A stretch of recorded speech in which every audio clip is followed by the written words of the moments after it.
Ini adalah kuasa dari saudara Ruli Anggi Akbar atau alias Mas Ezel. Yang tambahkan perkembangan terkait laporan polisinya untuk sampai hari ini kita belum mendapatkan surat panggilan terhadap klien kita, baik itu ke kantor kita langsung suratnya maupun ke Mas Ezel. Jadi mungkin kita posisi menunggu terkait laporan polisinya. Tapi nanti kalaupun kita dipanggil, kita bakalan undang teman-teman media nanti untuk menghadap ke Polda.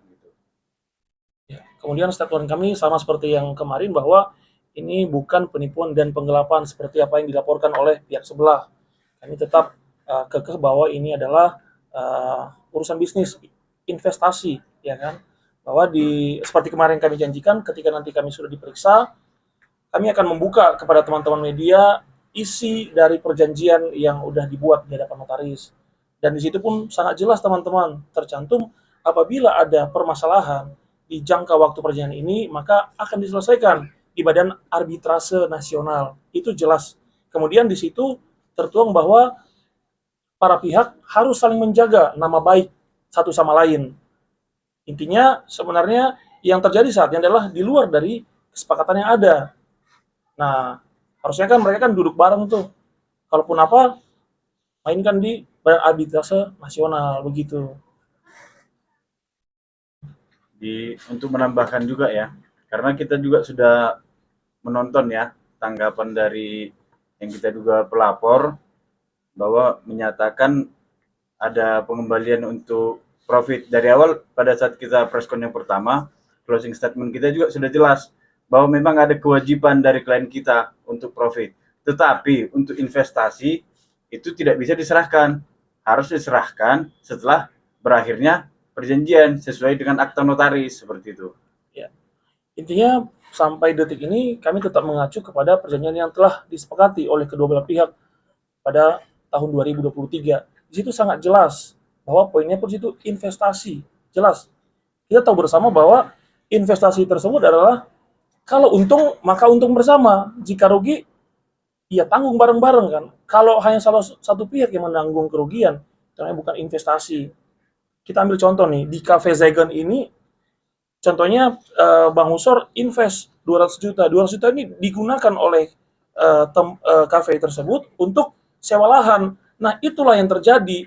Jadi klien kami menggunakan uang 200 juta itu untuk pembayaran sewa lahan selama beberapa tahun. Di situ poin-poinnya jelas.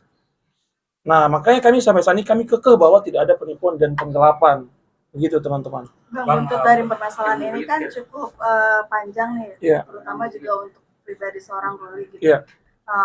Dan rumah tangganya gitu. Mungkin bisa menanggapi Bang, jadinya katanya sudah sedang perdana perceraian dan gitu. Mungkin bisa ditanggapi.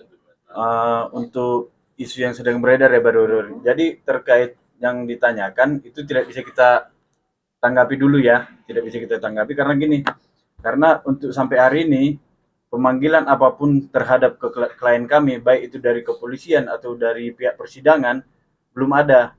Kita belum tahu, nanti mungkin setelah ini kami bakalan bertemu dengan Mas Ejal untuk komunikasi lanjutan, kita belum tahu. Nanti, tapi kalau ada info-info terbaru, pasti kita informasikan kepada teman-teman media.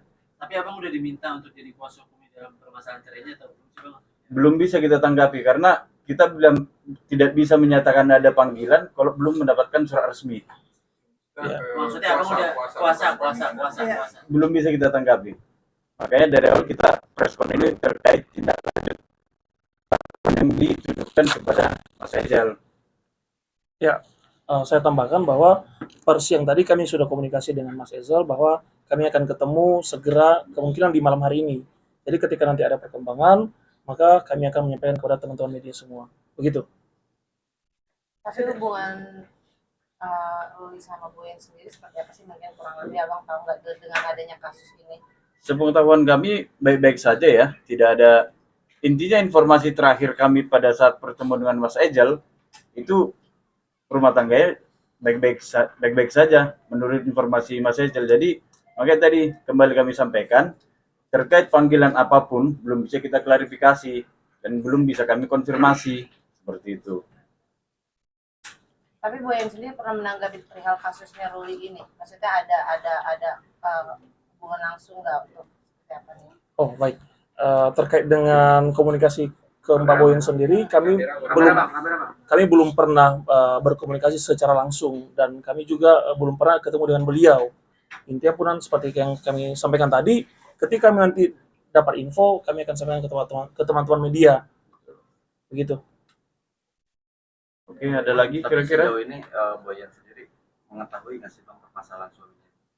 Iya, menurut saya kalau kita lihat dari kaca media sosial, ya dia juga punya media sosial ya, pasti pun dia akan mengetahui lah. Apalagi kan kemarin kita sudah press conference kan di Jakarta Pusat kemarin. Bang, balik lagi dong terkait dengan impres itu kan berarti ada nilai kesepakatan Iya. misalnya berapa. Nah, Oke. mungkin itu tanggal berapa sih kan pasti pengembalian untung rugi itu pasti ada dong. Baik.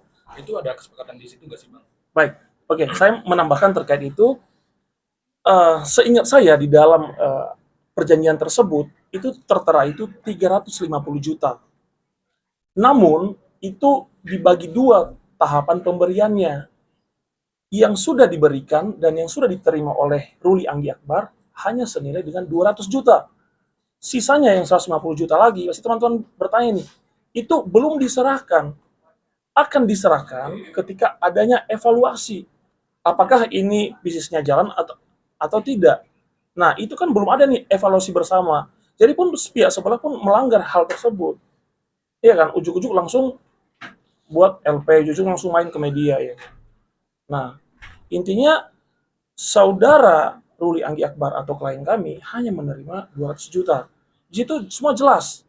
Kenapa kami belum bisa membuka kepada teman-teman media bahwa ini kan belum ada nih pemeriksaan dari pihak kami. Saat ini pun ya, kami masih menunggu kami kapan dijadwalkan untuk pemeriksaan. Dan kami pastikan bahwa klien kami, RAA, akan kooperatif untuk menjalani pemeriksaan ini. Karena kan ini kan terang benderang, tidak ada penipuan dan penggelapan. Begitu, Bang. Itu tergantung untung rugi saham itu naik misalnya berarti naik nih, oh dibagi berarti segitu bang. Di situ semua jelas nih, bagaimana skemanya dan lain. Intinya nanti kalau pemeriksaan udah ada atau ketika kami pun datang ke kantor polisi nih, kami akan buka kepada teman-teman. Ngapain sih kita tutup-tutupin? Ya kan? Atau enggak sama pihak sebelah, teman-teman juga tanyakan. Ayo dong buka. Apa nih dasar kalian mengatakan penipuan dan penggelapan? Sependek pengetahuan saya, kalau penggelapan itu uang diberikan kepada kita, kemudian kita tidak mengalokasikan kepada semestinya. Tapi kalau kita sudah dikasih uang 200 juta, kemudian kita lakukan seperti yang apa diperjanjikan, itu tidak ada penggelapan. Ya kan? Kan jelas penggunaannya untuk apa. Begitu, rekan-rekan media. Oke. Oke. Terima kasih bang. Ya, terima kasih. Makasih ya.